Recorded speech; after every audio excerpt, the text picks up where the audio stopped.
तो हेलो दोस्तों, आप लोग कैसे हैं। राना क्लासेज में कृपया इस चैनल को सब्सक्राइब करना ना भूलें। आज मैं आपको जीडीपी, जिसे हिंदी में सकल घरेलू उत्पाद कहते हैं, और इसका फुल फॉर्म जीडीपी का क्या होगा, ग्रॉस डोमेस्टिक प्रोडक्ट। तो जीडीपी होता क्या है? तो किसी भी अर्थव्यवस्था में एक वर्ष का उत्पादित सभी वस्तुओं और सेवाओं का अंतिम मौद्रिक मूल्य है। मतलब हो गया कि जो भारत में ऐसे एक वर्ष है जो कि 1 अप्रैल से 31 मार्च माना जाता था, जो भी वस्तु चाहे वो किसी भी प्रकार का हो और सेवाओं दोनों को अंतिम जो इसका एक मूल्य मतलब निर्धारित किया जाता है कि इसका इतना रुपया होगा, उसी का अनुमान एक तरह से कहा जा सकता है। तो यही हो गया।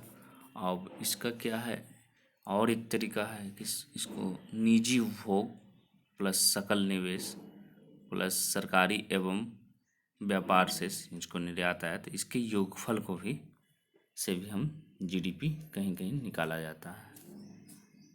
अब आ जाइए देश के बाहर उत्पादित आयातों के व्यय को तथा उन देश के निर्मित वस्तुओं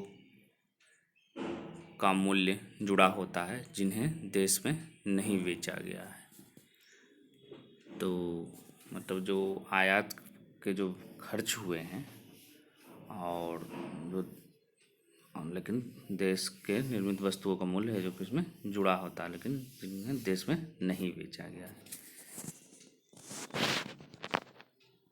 तो ये हो गया जीडीपी। अब आइए आगे की ओर बढ़ते हैं। अब डोमेस्टिक का अर्थ क्या होता है? सभी अर्थव्यवस्थाओं में किसी भी देश और उसकी पूंजी के दायरे में होने वाली आर्थिक गतिविधि। अब प्रोडक्ट का अर्थ समझते हैं।